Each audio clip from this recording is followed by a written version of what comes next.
All right, here we are again, another episode of Watch and Shoes. The watch is the Invicta Tourbillon with the smooth tourbillon movement for the second hand and the rose gold bezel, functioning bezel, gunmetal case, polished, and the exotic leather strap. All right, it's reserve quality, forgot about that. Right here we have the Nike Air Max 270 ISPA. So it's got a bunch of different names in this thing. With the 270-degree air bubble. But the reason why I'm starting this video holding this one underwater is because I think I finally got a waterproof Air Max or a waterproof Nike shoe. I did a review on two Nike shoes earlier that you can scroll down and see, which were the NSW Nike Sportswear and the All Condition Gear Nike, and both of those proved not to be waterproof. Very easy fix for those. I just put a spray on it, a silicone spray on them, and they were waterproof. But I was hoping to find an actual waterproof Nike shoe. So you tell me how it's doing in there. It's been held underwater. Hopefully it's not wet. I don't see any water down there. But I'll take this out and get this show started because I'm after a real waterproof Nike shoe. Let's see here. Regardless of the waterproof or not waterproof, it's a cool looking shoe. I gotta give Nike that. This webbing or cage, by now you figured out I can't stand shoelaces. So the idea that you have a system, a webbing system that doesn't require shoelaces is pretty cool for me because I really don't like shoelaces. You basically take this system in the back, you pull this, well first you give yourself some slack, you pull this down and creates more slack. Just pull that like that, pull this down, and then that loosens up your shoe. Obviously this shoe's already loose, so I don't really need it. The thing about this shoe is tightening it. To be completely honest with you, I don't tighten it when I wear it because I don't like a tight shoe on my foot. But I do actually pull this rope to get a snug fit on the shoe, and then you just capture that excess rope by pushing this down like so. All right, and then you can just roll out. Your foot actually goes in and expands, and you can feel this thing ever so slightly. It's not uncomfortable, but you can feel this webbing when you're completely. I'll just go ahead and throw this on. Let's see if I can show this a little bit better.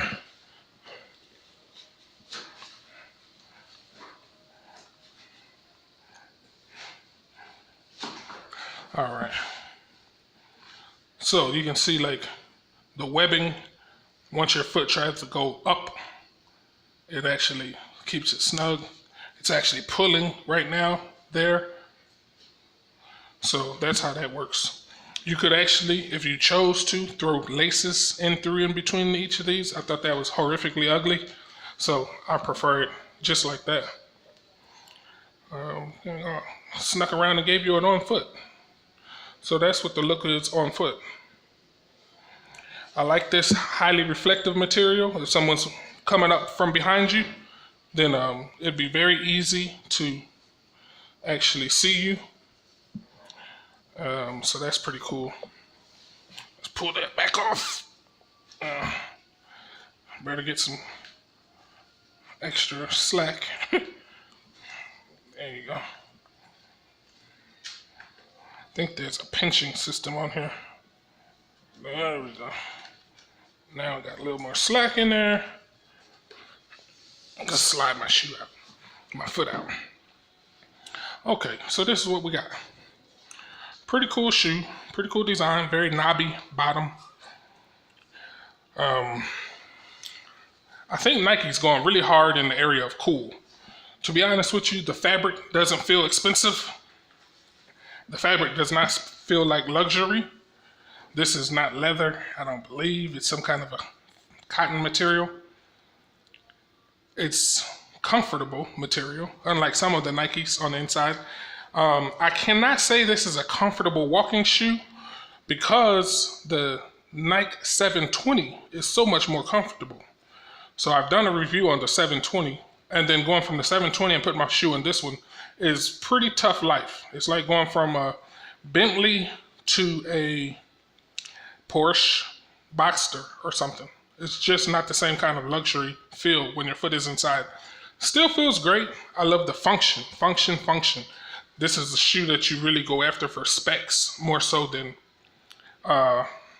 any other reason. I can't stand shoelaces. Ergo, this is automatic purchase.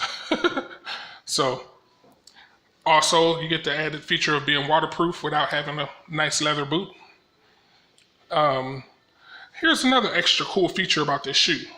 Okay, first you have rubber up here, so you don't have to worry about that issue. I showed you a pair of mezzlins that had white leather on the front.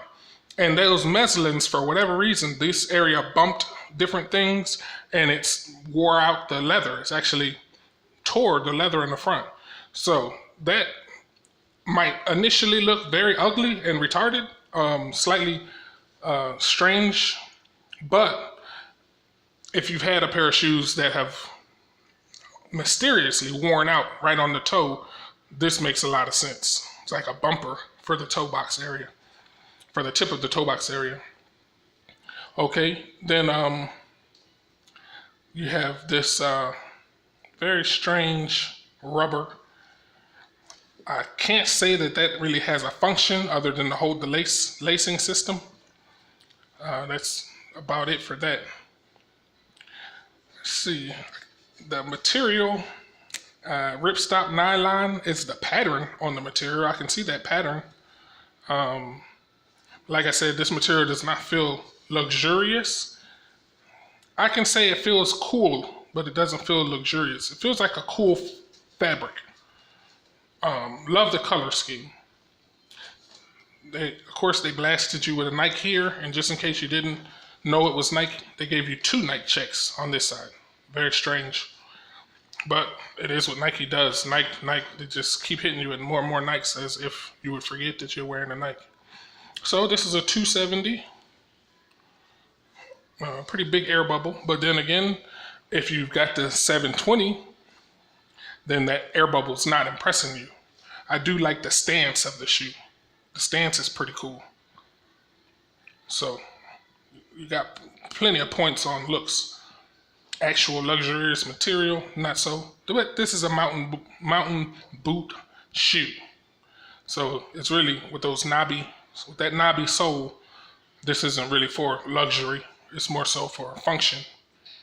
So as in that area, I give it a 8. You're not going to do anything too serious in this shoe. Maybe if you put laces in and squeeze everything tight, maybe you would, but let me run over this one last thing about this shoe, and that is the fact that when you're driving in this shoe and you bend your toe box area, there is no repercussion. So you don't have creases in the toe box from horrifically creasing your shoe. So one way to avoid creases is to get a shoe that doesn't allow for creases. If you have a luxury, plush, thick leather shoe, you won't have cracks in your creases. It'll just be folded leather. So I know there's been a big uproar lately on creased Nikes, but this one would not crease. And a plush leather shoe, as I reviewed in my video of the Philippe Plein leather wrapped sneaker. If you want to see how to have a leather black leather shoe that doesn't crack or crease, check out that video, because that video shows a huge indentation here, but the leather is so thick and plush, it doesn't crack. It actually just bends. It bends there, and you can push it back up if you want. But that's what a high quality shoe will give you. Or if you're got to have a Nike, then go with something like this, whereas the fabric can be bent and you can do whatever you have to do in it, and there's absolutely no repercussion from the toe box crease. Horrifically frightening toe box crease. All right, hope you enjoyed the Nike Air Max 270 ISPA. Thanks for watching another episode of Watch and Shoes. Really like how this watch matches that shoe. Rose, gold, and orange. And I also have to say I like this construction cone looking color scheme, because I drive for a living. So I think about stuff like that. It's like a construction cone. The other one, the Nike Racing 720, and that one was like a caution tape. So I like all of those features that Nike's been throwing out at us lately. All right, thanks for watching again. Appreciate it. Hope you enjoyed.